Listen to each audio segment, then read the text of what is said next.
All right, welcome to Ethical Decision Making Models. In this discussion, we're going to be talking about some different ethical decision making models and how you can actually develop them for yourself. To introduce myself, my name is Jason Mefford. I'm an international trainer and business coach, and I focus mainly on the areas of ethics, corporate governance, compliance, which often is called GRC, as well as internal audit topics. So I've served in both an outside role as an external consultant and auditor, as well as internally as a chief audit executive, chief ethics compliance officer, and chief risk officer at a couple of different companies in the U.S. So thanks for joining me today, and let's get started with our topic, ethical decision-making models. So to start with, when we're going to talk about ethical decision-making models, it makes sense to first start talking about what are ethics to begin with, because I think there's some confusion there. So we'll talk about that first. Then we'll move on to talking about some classical ethical approaches. And I think it's important for us to learn kind of from history how ethics has developed, because we're going to use this as well when we get into making decision-making models on for ourselves and for our organizations. We'll talk about some of the classic ethical dilemmas that people often have and what some of the universal human values are, how those then play into developing ethical decision-making models. Then I'll share with you some different examples of ethical decision-making models that are out there, so that you can get an idea for what some other people are doing and go through that in that sort of an order.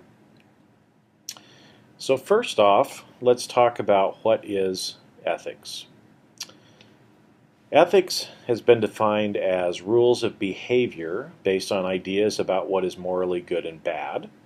It's also been defined as an area of study that deals with ideas about what is good and bad behavior, a branch of philosophy dealing with what is morally right.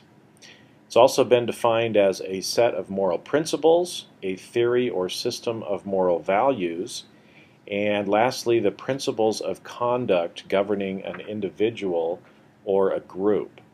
So from that, what do we learn?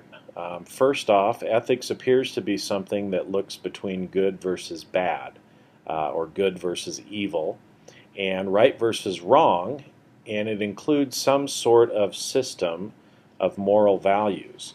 So from the discussions, it seems like it should be pretty easy for us to make ethical decisions, because essentially they're issues of good and evil or right and wrong.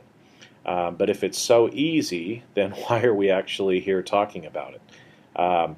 So let me share with you a couple of examples. The first one is this cartoon that I like to share, because here you have a man at the front of the table, and he's going through talking about some core principles. So he says, these are perfectly clear in any language, so there's no excuse. And the core principles are compliance, ethical behavior, assurance, audit, certification, risk appetite, and risk tolerance.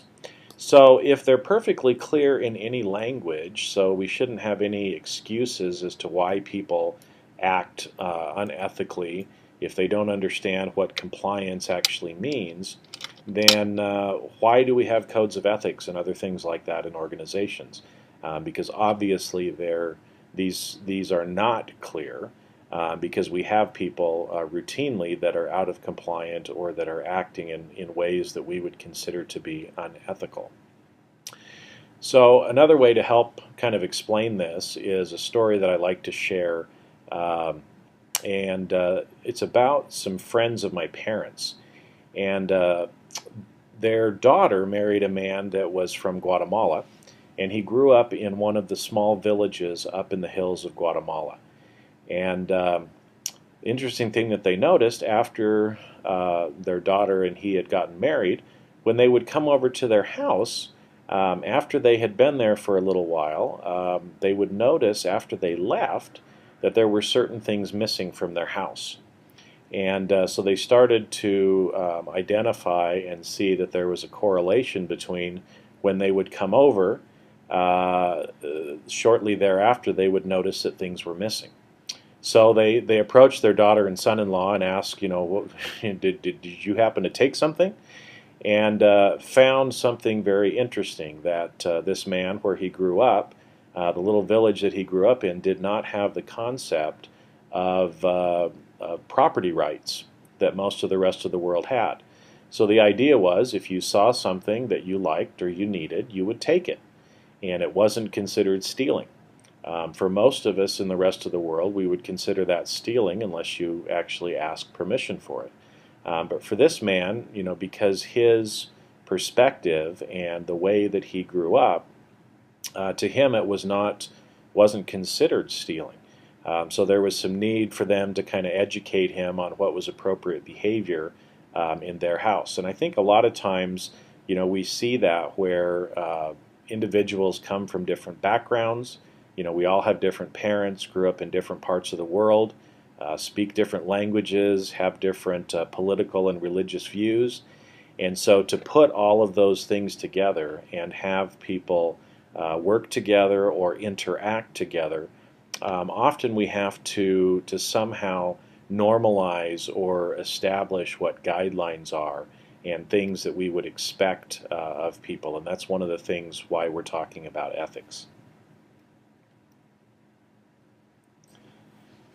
So let's spend a few minutes now talking about some different ethical approaches. And I think when we start about this, if we're going to limit our discussion to what are considered classical normative ethics. So normative ethics are those things that examine standards for the rightness and wrongness of particular actions. So the main areas that we're going to go through and talk about are, first off, virtue ethics. Then we'll talk about hedonism, consequentialism, or what's often referred to as utilitarianism, deontology, contemporary virtue ethics, and then finally we'll talk about the golden rule. So first off, virtue ethics is something that actually started back in the Greek period. Two of the people that are credited a lot with discussing and talking about virtue ethics are Socrates and Aristotle. And virtue ethics, really what it's trying to do is it describes the character of a moral agent as a driving force for ethical behavior. So what does that mean? Well, people will naturally do what is good if they know what is right. And so the idea is, if people are being virtuous or living certain virtues, then they will always do what is right. And the right is determined based on factors such as personal benefit, group benefit, and intentions. For example, as to whether they're being benevolent or malevolent in their particular actions. Now, the idea again there is that a virtuous person will make correct decisions. So why do we have some of the other ethical ideals that come out? Part of it is because often some of these virtues will conflict with each other. So in today's day, we don't usually use the word virtue as much. We use the word values much more often. And so throughout most of the rest of this training, we're going to mainly use the term values. So again, sometimes there are values that end up coming in conflict with each other. A classic one is the value of being truthful and the value of being loyal. And often those things come in conflict with each other, and that's really what makes some of the ethical decisions that we have to deal with, is how to balance those two values. So some of what they called cardinal virtues that the Greeks actually thought about were prudence, justice, temperance, and courage. And so again, that's the idea behind virtue ethics, is that if we are thinking about and following those virtues, that we will in fact be making good decisions based on those particular virtues or values that we have.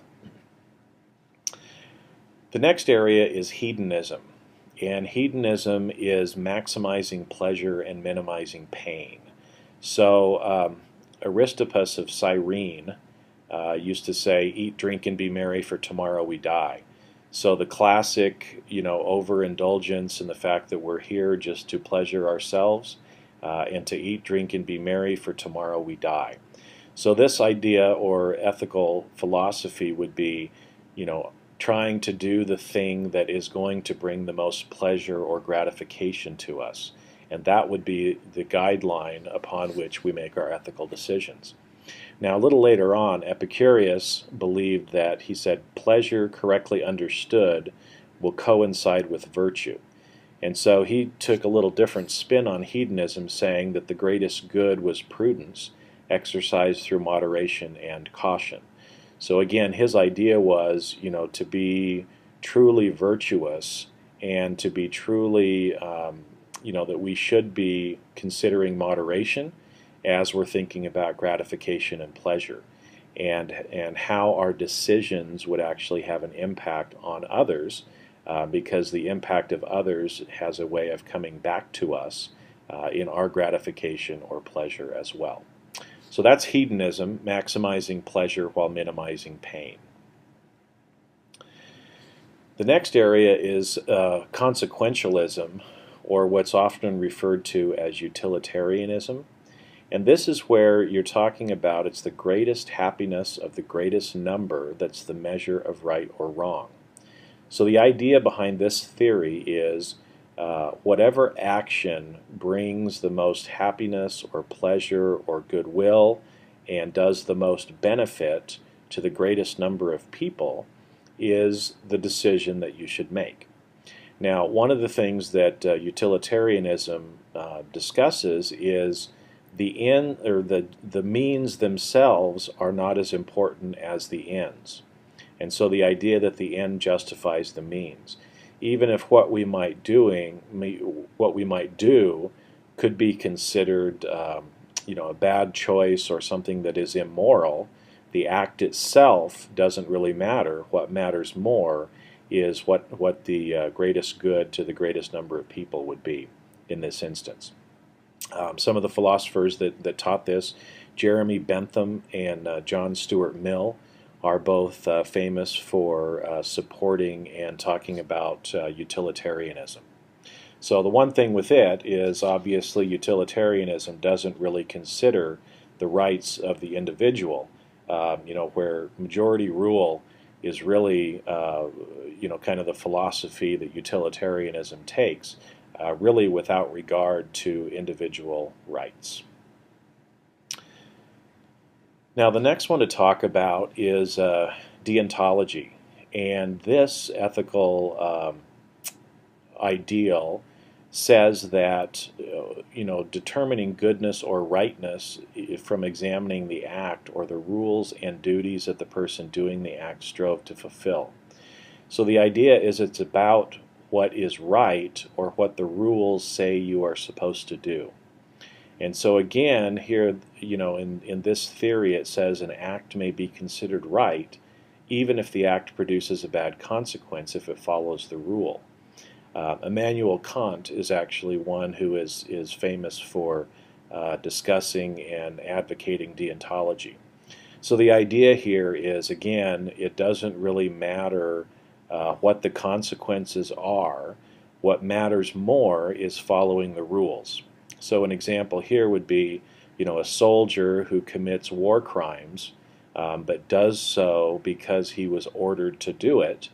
The deontologist would say, well, that soldier acted ethically because he was following the rules and doing what he was supposed to do, even if those acts resulted in war crimes or things that other people may consider to be immoral. So that's deontology. Now, a newer version of virtue ethics has been put forth by Alasdair MacIntyre, and his thought is that, again, ethical decisions should be based on virtue or particular values, but the fact that those virtues need to be generated out of the community in which those virtues are to be practiced. And the idea that they're grounded in particular time and place based on cultural norms, not on objective standards. So the idea here is with contemporary virtue ethics is, we can't consider what people did 200 years ago to be unethical, or we can't necessarily hold people today to the same standards that were held 200 years ago. Because the idea is through time and depending on where we happen to be at in the world and which groups we are in, the cultural norms will modify over time. So, for example, one of the examples that's discussed with contemporary virtue ethics is that of slavery. So, 300, 500 years ago, slavery was considered much more a common and accepted practice. And slowly over time, those philosophies have changed. And as a result, slavery now is no longer considered to be ethical or moral. So the idea with contemporary virtue ethics is we make decisions based on those virtues or values that are to be practiced in the community in which we are living currently, from a time and a place standpoint, and use those as the standards upon which we should make our ethical decisions, not some objective standards or universal truths even that may have been around and may no longer be relevant in the particular area that you're looking at.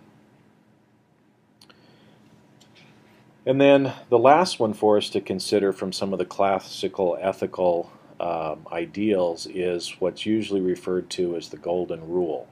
The idea that you do unto others as you would have them do unto you.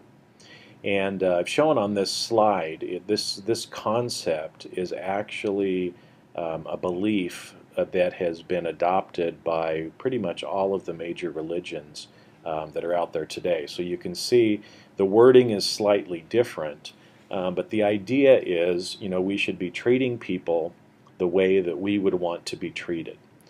So the idea is when you're making an ethical dilemma or making an ethical decision using the golden rule, you would have to think, if someone else were doing this to me, would I be happy with that?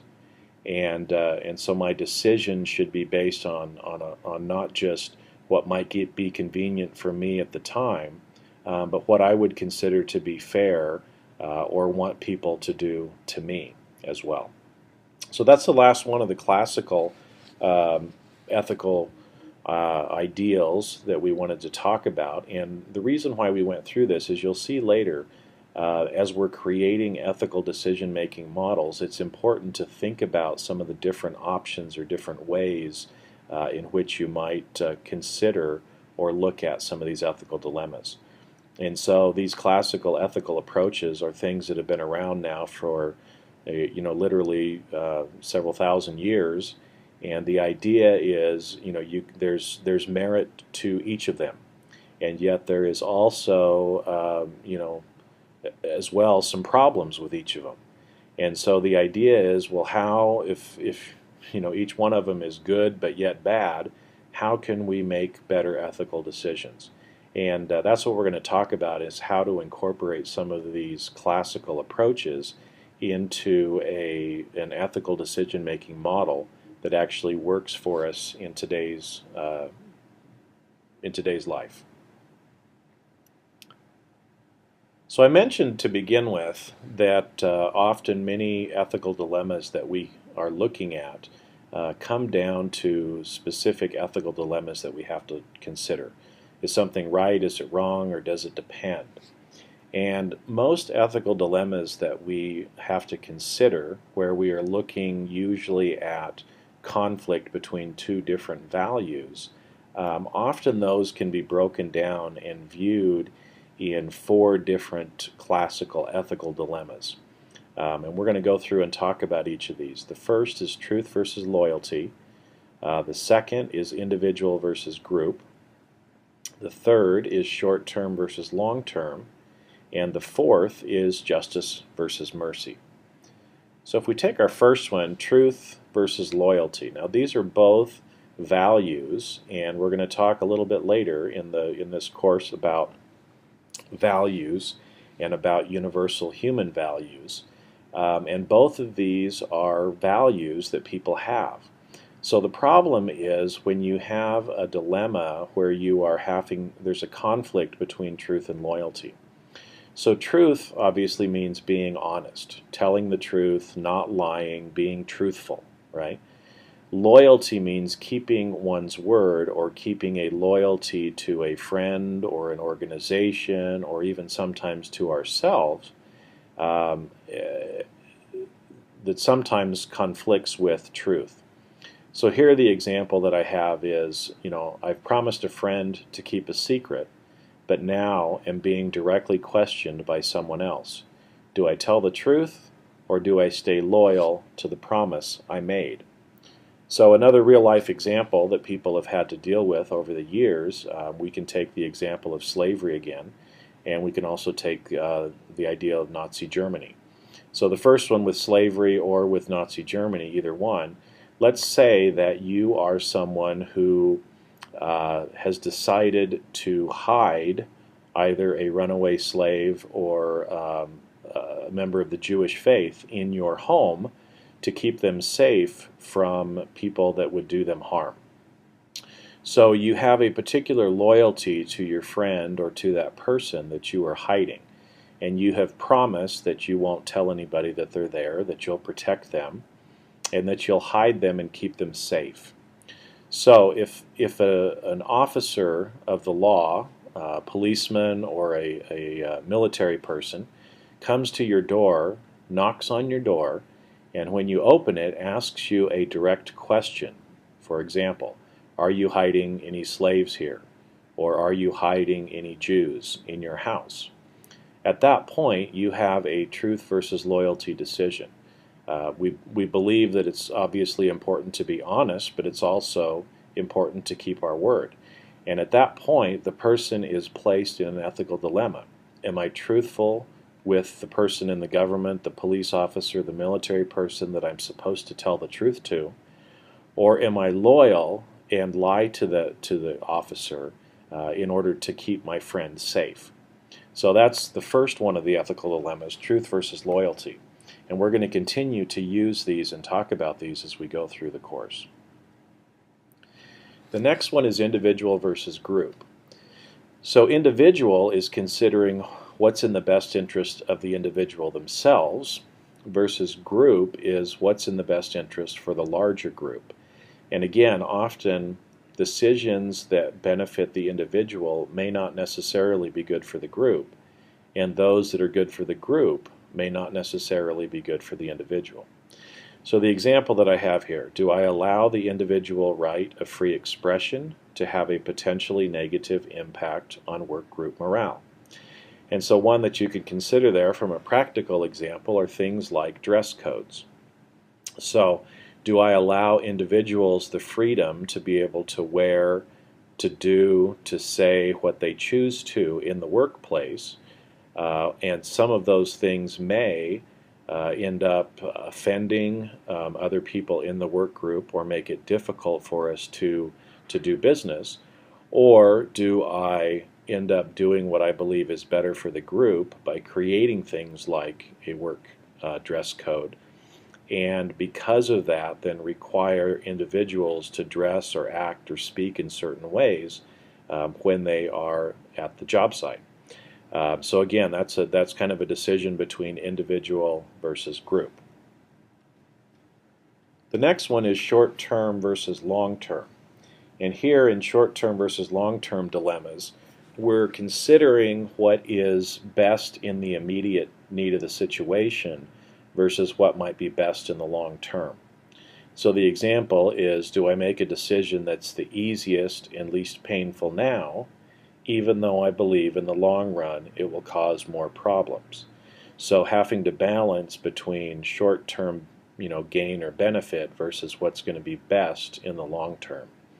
And a practical example there again could be, do I choose to take a different job that pays significantly more now, but I know will be a dead-end job, and in the long run, maybe doing something else would be in the best interest of my long-term career. So again, short term versus long term, that we often have those sort of ethical dilemmas to deal with. The last of the four to talk about now is justice versus mercy. And in justice versus mercy, what we're looking at is justice is executing justice based on the particular rules, or mercy, where you're trying to extend compassion and mercy to people. And again, when we talk about, this is one of the classic ones where these are two values that often end up in conflict with each other. What's fair and what holds people responsible to what they're supposed to do, versus compassion or love that we may feel towards individuals in trying to help them out. So the example that I have here is I just caught one of my employees breaking a serious work rule that should result in termination. Do I ignore it or use a lesser means of discipline because the employee is working through some personal problems and really needs the job?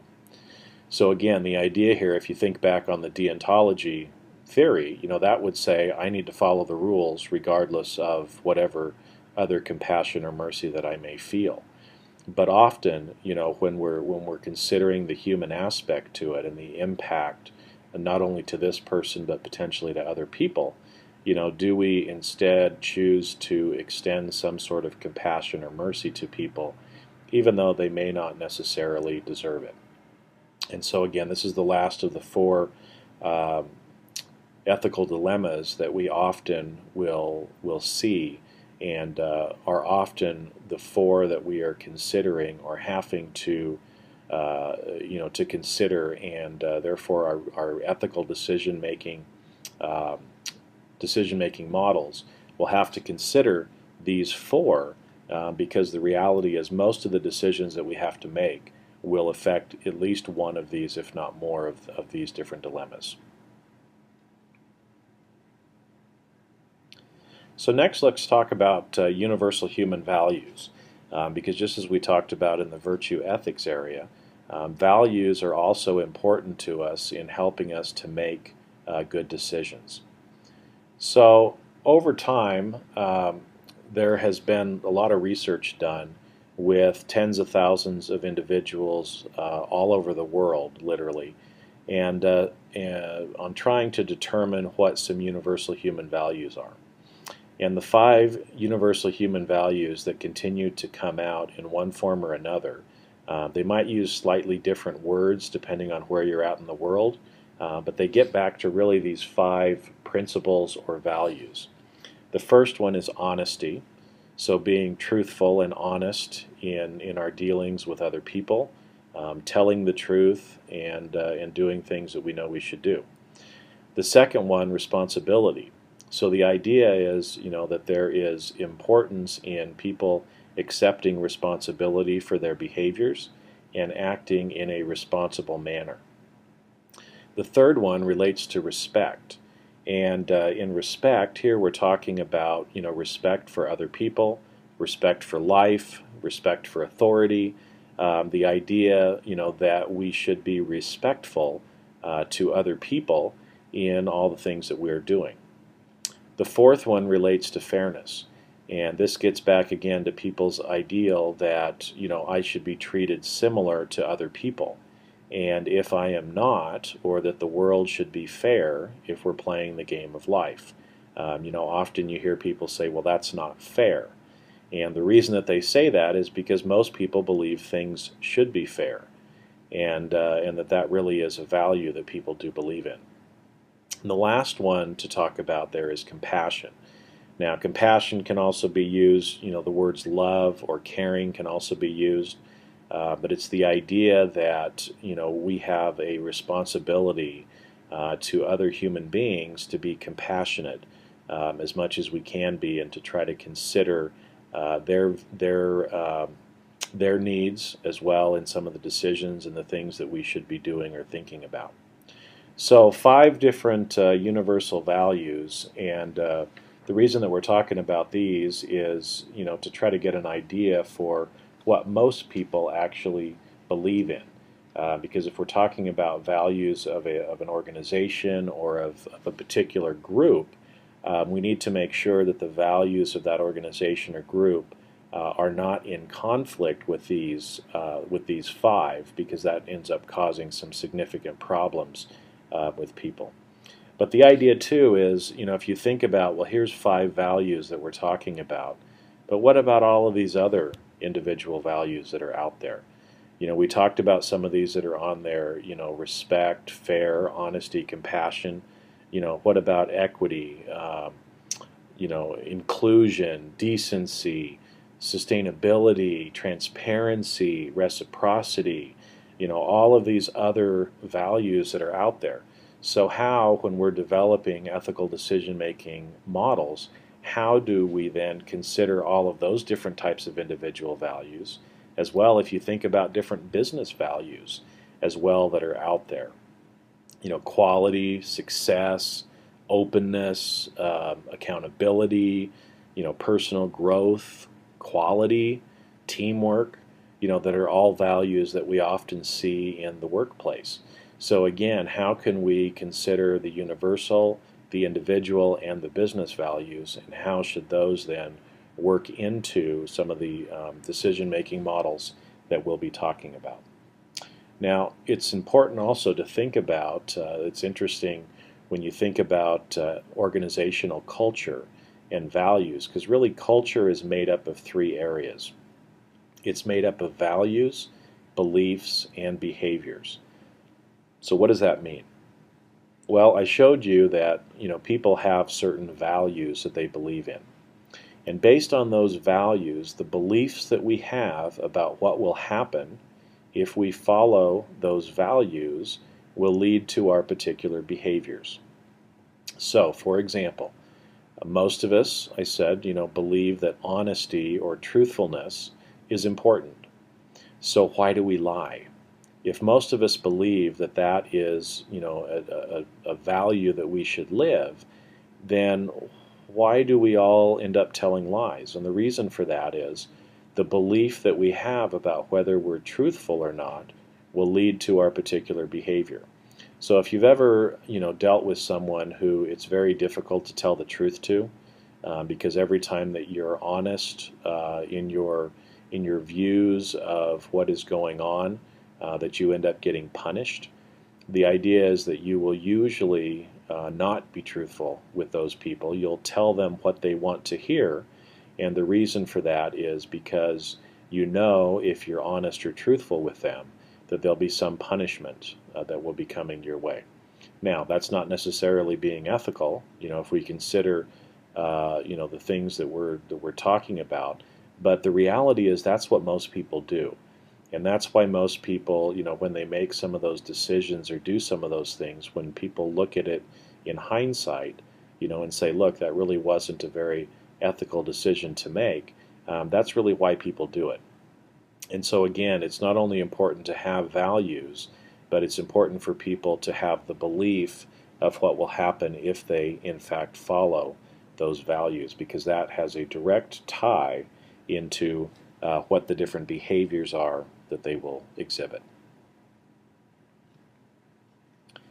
So next, let's start talking about some of the ethical decision-making model examples. And so in this section, we're going to talk about these 7 different ethical decision-making models. The first one is, again, just to reiterate some of the classical ethics philosophies. Because any of those philosophies could actually be used as your decision-making model. Again, you just have to follow that consistently, and like we said, there's positives to each of those, but there's also some negatives. And then we're going to talk about some more contemporary decision-making models. The first one is the Rotary 4-Way Test. Then we're going to talk about the Institute for Global Ethics and kind of the approach that they advocate people taking. Then we'll show some examples from the company Towers Watson and one called Dimensions of Dental Hygiene. And then finish off with 2 from the universities, first one from Cornell University and the last one from Santa Clara University. So some disclaimers about this. The first thing is I've actually used many of these in developing ethics programs both for myself and for organizations. But just because I've used them or have somehow incorporated some of their thoughts does not mean that I endorse any one particular model or method. The idea with this training, again, is just to share with you some practical examples that you can go out and look at and consider as you are developing these ethical models for yourself or for your organization. And lastly, if you're interested in any of them, I've given you the contact information or web links, for example, so that you can go out to those individual groups and learn more about the services and resources that they offer related to some of the things that they're doing. So to start with, again, the classical normative ethics, and we'll do a little bit of repeat here because, again, it's important from a repetition standpoint for us when we're learning. So the first one, the virtue ethics, and again, this goes back to Greek philosophy. The idea is that we should be virtuous people, and if we are being virtuous people and following the virtues or values that are given to us as being important, that we'll always make good decisions. The second one, hedonism, goes back to trying to maximize pleasure and minimizing pain.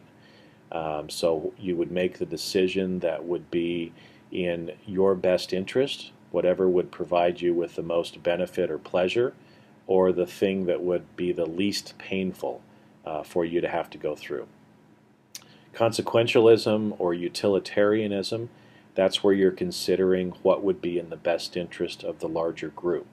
So whatever decision you believe would have the most benefit to the most people would be the decision that you should make. And that's the only thing that you should consider it on. And again, with that, the ends justify the means. So again, it doesn't really matter what you would do as long as the consequence or the utility that was derived from your decision would benefit the most people. Deontology, again, the idea there that we should be following rules. And again, it's more important to follow the rule, or if we are coming up with something new, the decision that we believe would be the best for anyone else ever that would find themselves in the same situation that we find ourselves in now, that should be the decision that everyone in the future should make as well. So deontology, again, it's more important to follow the rules, and that's would be the main guidance in how you would make your decisions, whatever happens to follow the rules. The next one, contemporary virtue ethics, again, similar to virtue ethics in that our decisions should be based on virtues or values. The difference is these are not universal values. They would be based on the time and place and the group in which we're making the decisions.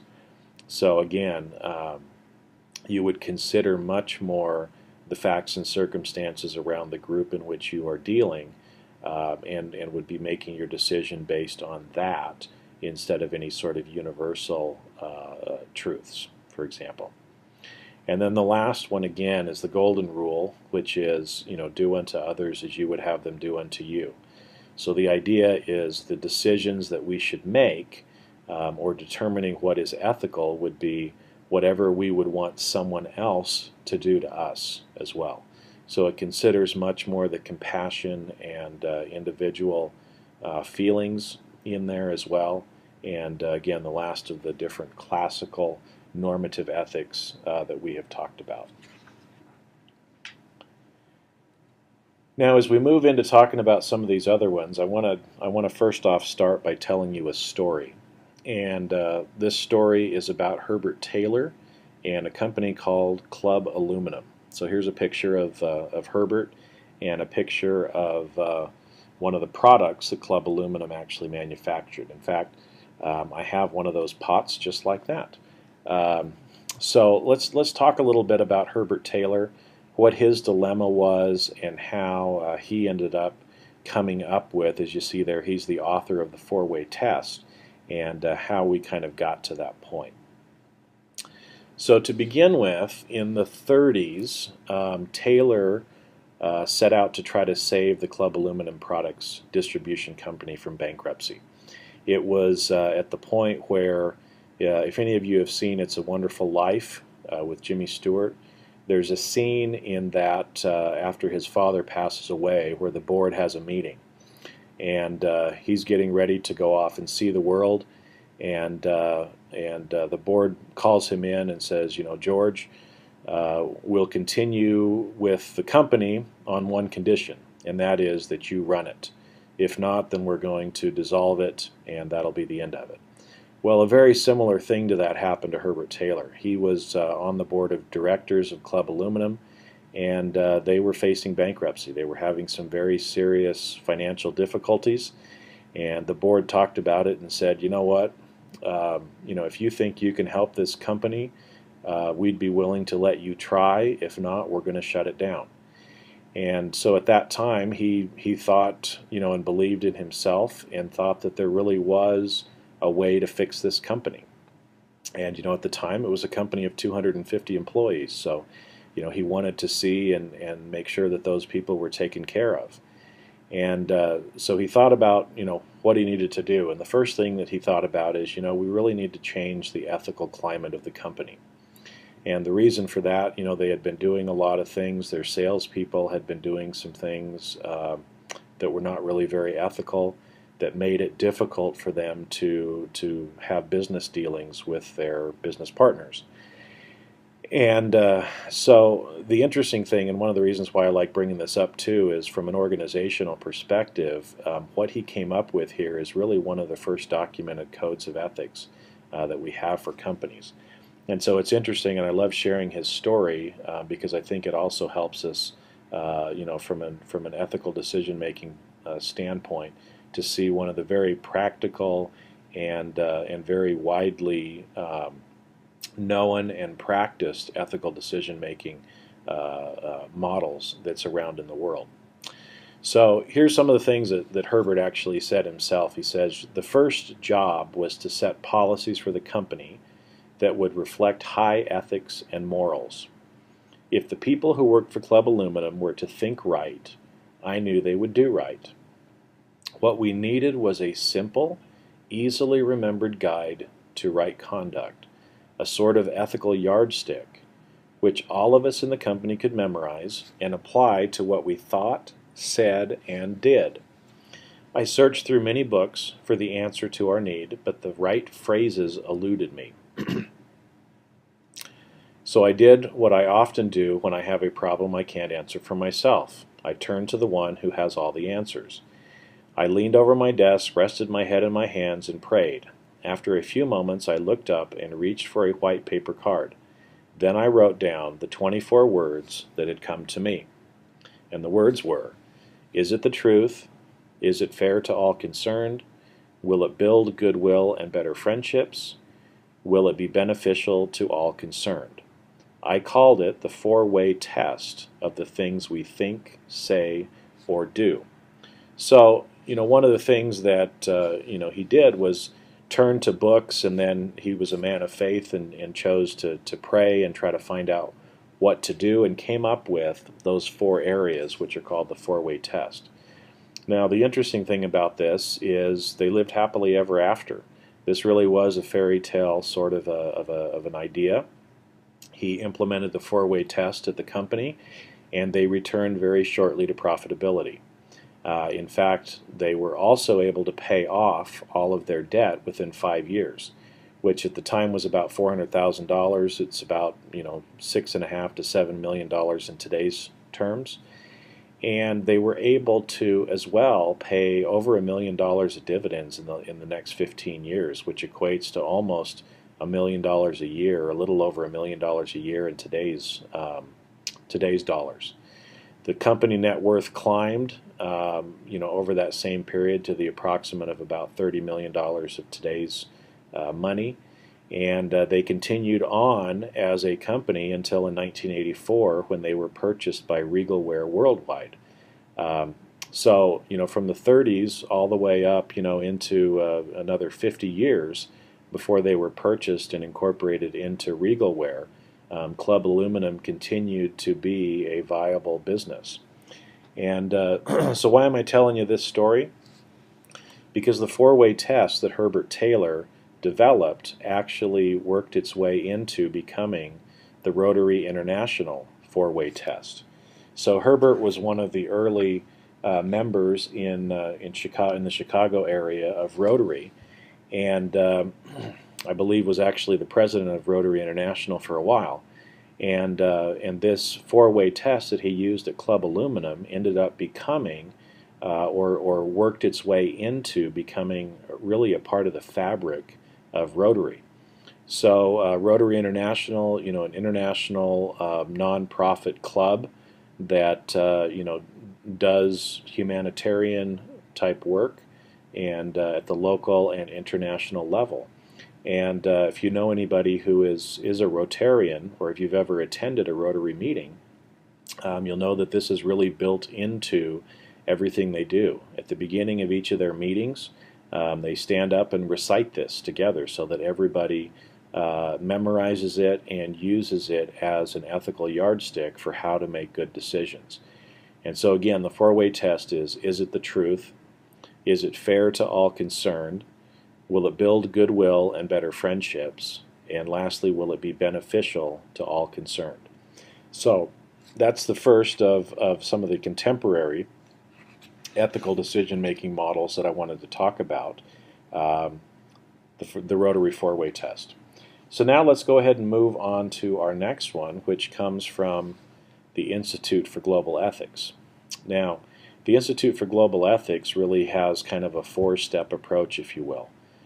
Thinking about, first off, is this a decision between right versus wrong? Or is it really a right versus right sort of a decision that I need to make? Because their idea is, if it's really a choice between right and wrong, then it's not an ethical dilemma. It's only an ethical dilemma if it's a choice between a right versus a right. And we'll talk about what that is in just a minute. Then they have you consider what type of ethical dilemma you might be dealing with, and consider alternative approaches.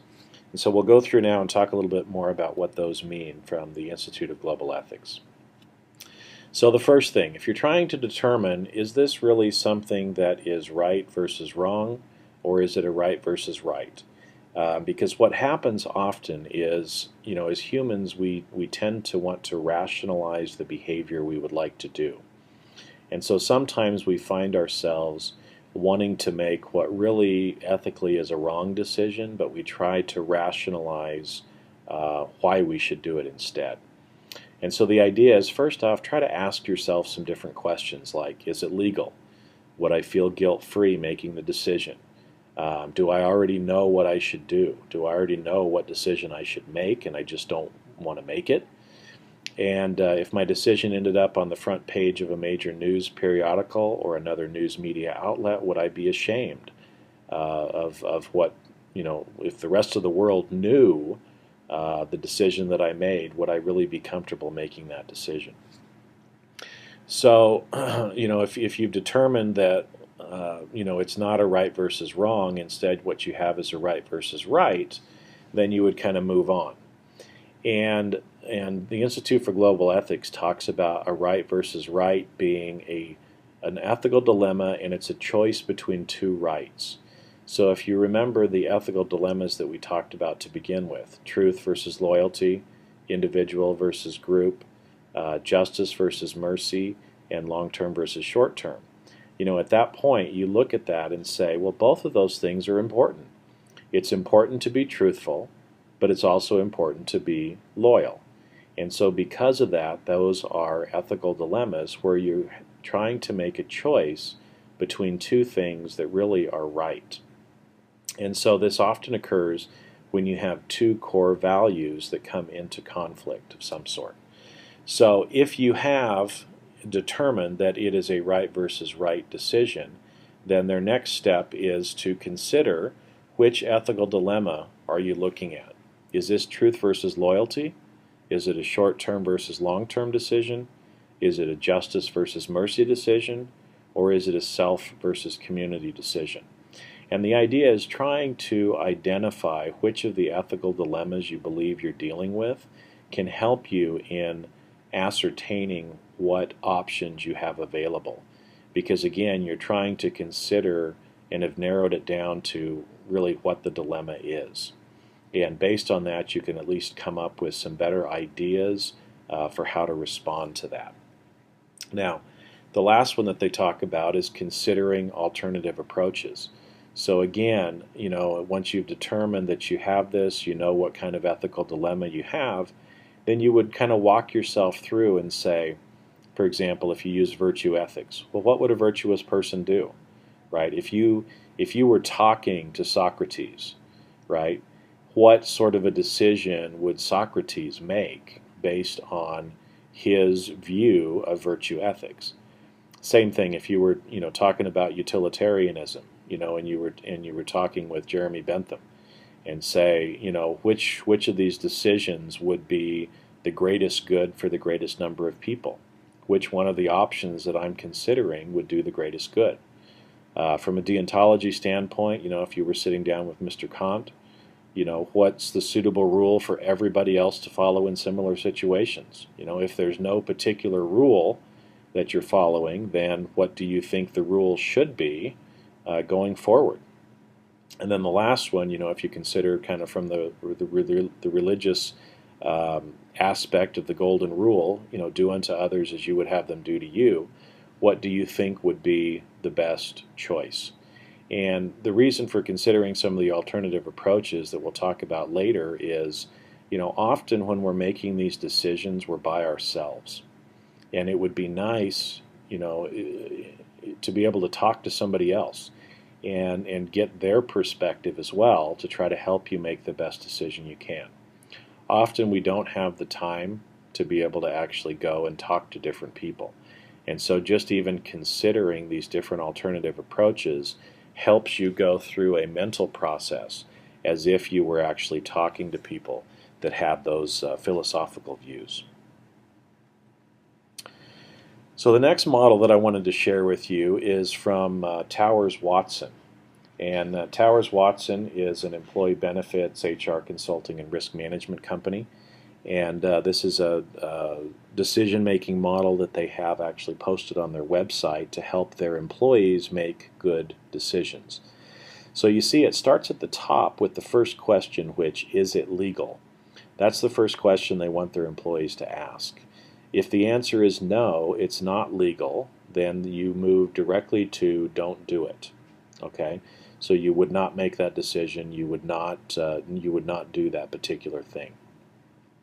If you're not sure whether it's legal or not, then they want you to seek the advice of your manager, human resources, general counsel, or the global director of internal audit. So those are all people within their organization that they have identified as some of those people that you can go back to get a different perspective and be able to get more information to help you in making a better decision. Now, if you have determined that it's legal, then the next question they want you to ask is it consistent with our values? Again, if the answer is no, if it's not consistent with the company values, then you shouldn't do it. If you're not sure, again, they want you to go back and seek advice. But if you do determine, yeah, it is consistent with our values, then the next question would be, would I be embarrassed if it appeared in the newspaper? So again, if you would be concerned about, people or the public knowing this decision that you've made, if you would be embarrassed about it, then the idea again is don't do it. If you're not sure if you would be embarrassed or not, then again, go back and seek advice. And then finally, if you wouldn't be embarrassed, then the idea is, okay, go ahead and do it. So a model from Towers Watson that they have for being able to help guide their employees to make good decisions. The next one that I found as well is from, it's called The Dimensions of Dental Hygiene. And so again, here is a decision-making model where first off you identify the problem.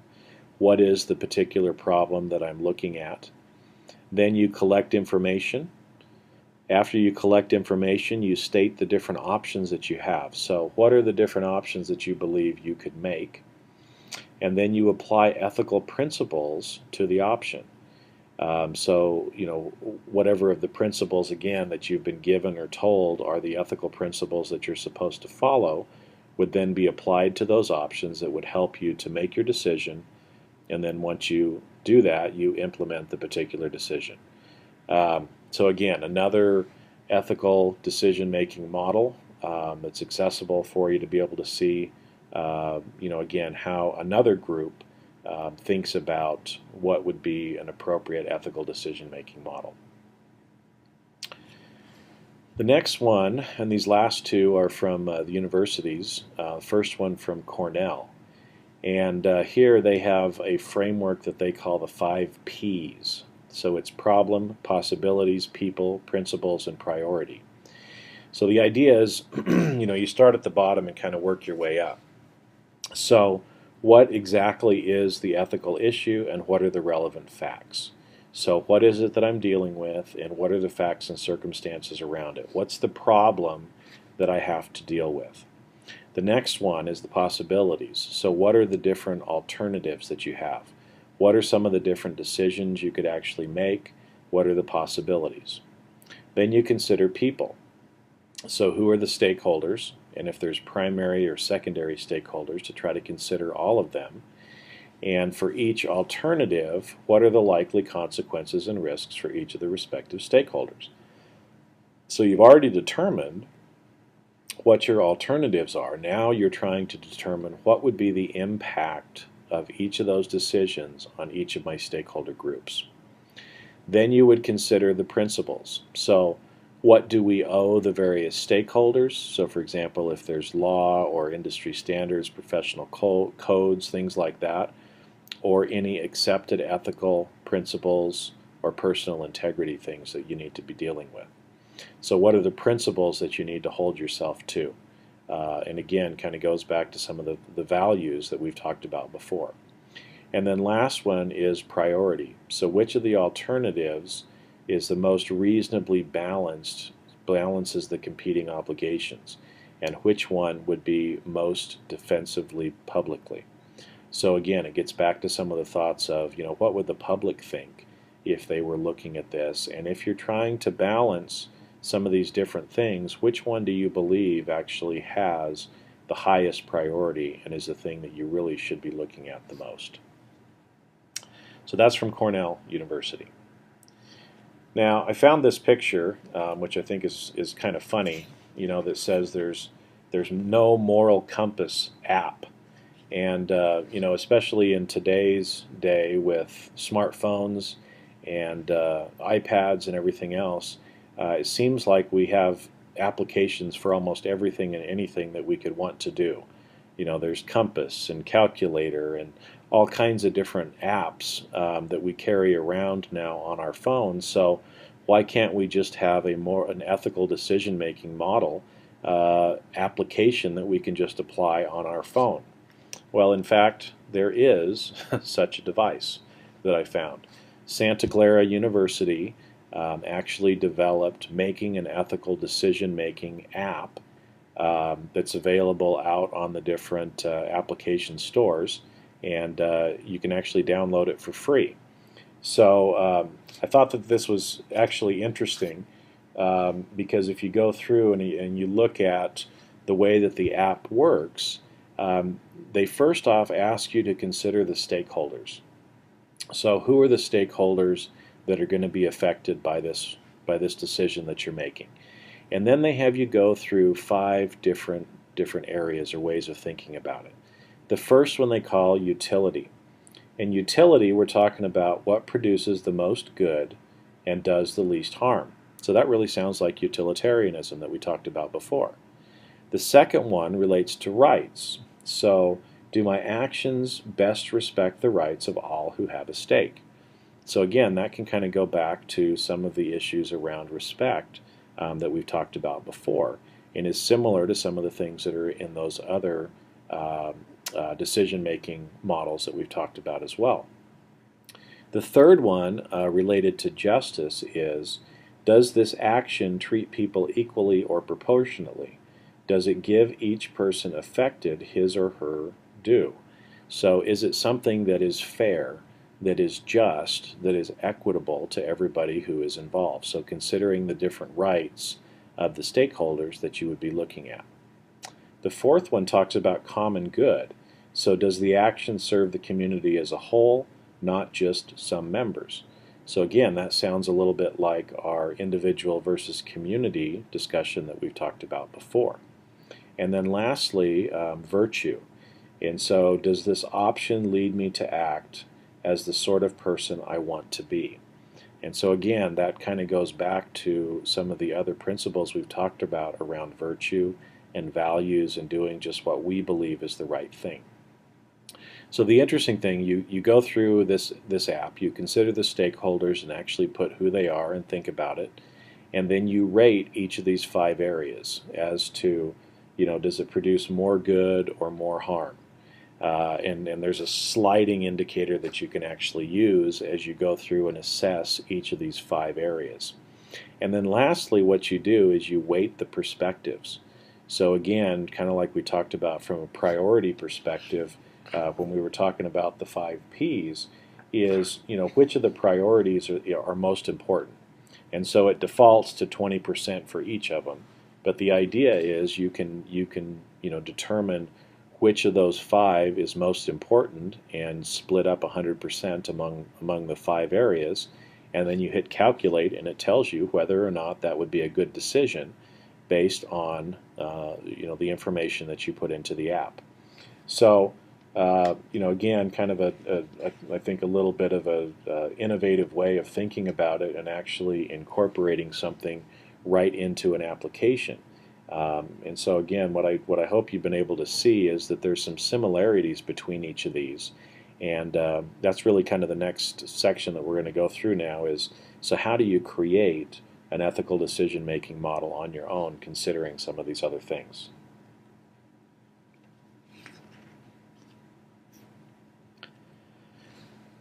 So what we've learned so far, as we go through and we've talked about some of the different ethical approaches, we've talked about some values, some different other ethical decision-making models that are out there.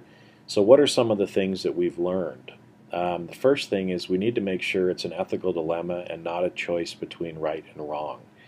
If it's something that there really isn't any question about, then we don't really have an ethical dilemma. If it's a difference between right and wrong, then we should select the right answer and avoid the wrong. We've also talked about how we need to consider values. So pretty much all of the principles talked about values in one way or another. And so the idea is, how do we consider values as we are making this ethical decision-making model? Also, we need to consider, how does it actually impact people? How does it impact the rights of individuals or the rights of the group? How will the different stakeholders be impacted by whatever decision we're making? And then the last one is thinking about it from different perspectives. So again, I think as you've been able to see, pretty much all of the models talk about trying to analyze it from different perspectives as well. Now, one of the reasons why that's so important is, the idea that 2 heads are better than 1 and 3 or 4 are even better than 2. If you think about it, we can make better decisions when we consider multiple perspectives.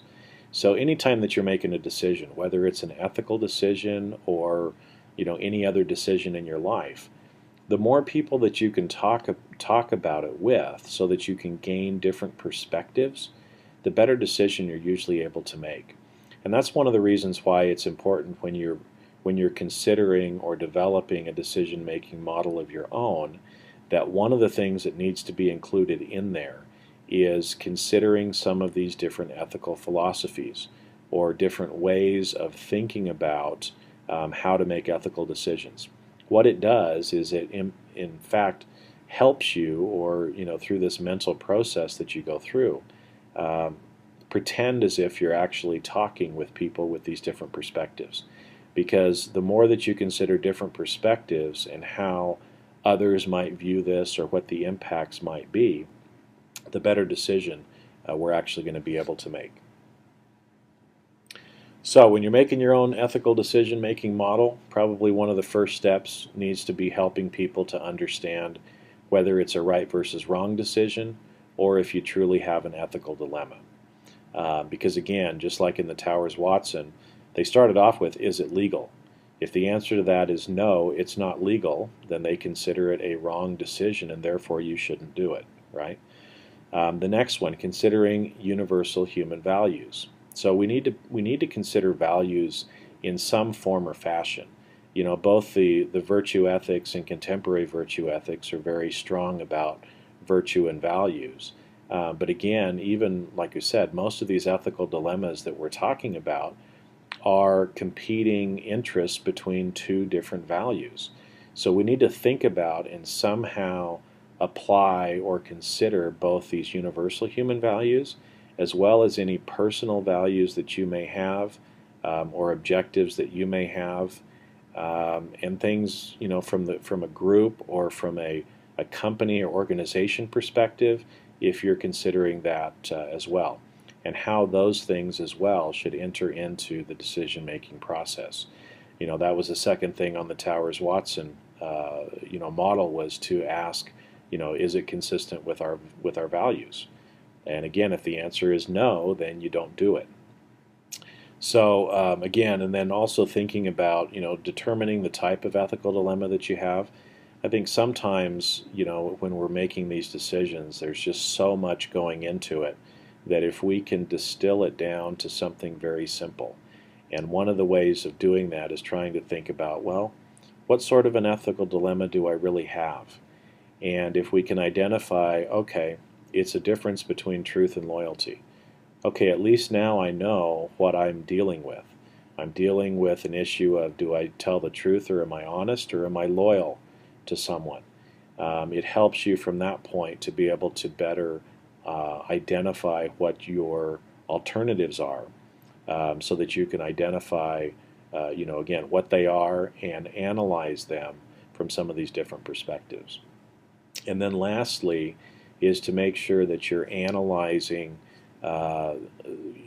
these different solutions or ways that you can respond to the dilemma from these different perspectives. Think about it from, you know, some of the different classical perspectives, as well as, you know, again, thinking about some of the different options that were discussed in some of the ethical decision-making models. The idea is, you know, all of these people for the last several thousand years that have been thinking about ethics are very smart people. They just have different perspectives. And in fact, those perspectives are shared by different people around the world today.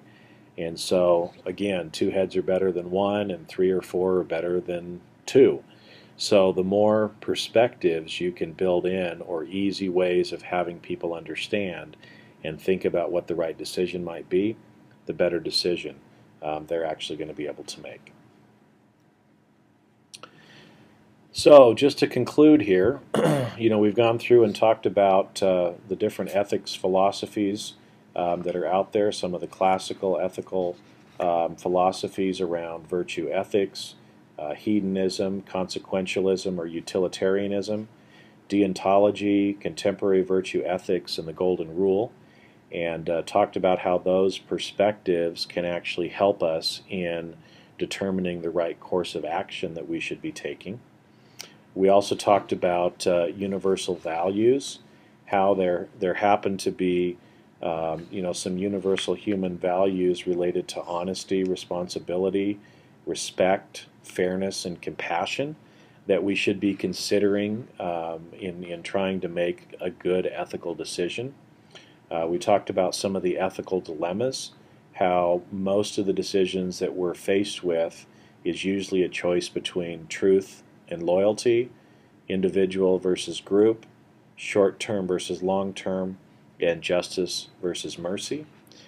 We talked about some different ethical decision-making models that are actually out there that you can use and either base yours on or at least learn some valuable lessons from. Those were, again, some of those classical ethical philosophies.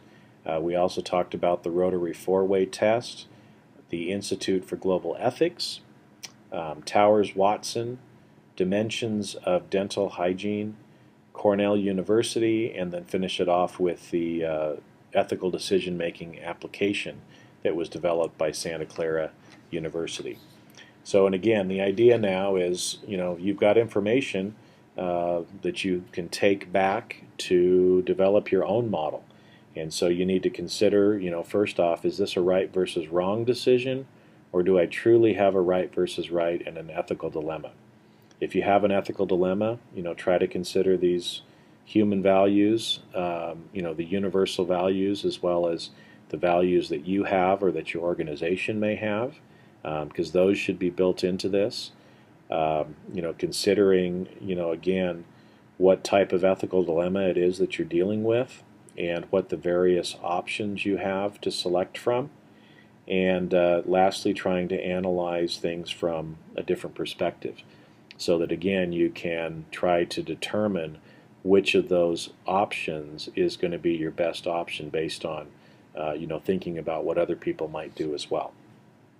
So thanks for joining me for this this session on ethical decision-making models. Hope you've learned a lot and can take this now and actually apply it back into your life to help either yourself or your family or the group that you belong to or an organization help make better ethical decisions. Because ultimately, they're often not easy decisions to make. But in the long run, they are the things that really matter for those of us that care about ethics. So again, thanks for taking the course. If you would like more information about ethics, you can find more on this site, or you can also go to meffordmultimedia.com or meffordassociates.com as well, where there's more information about ethics as well. Thanks for your time.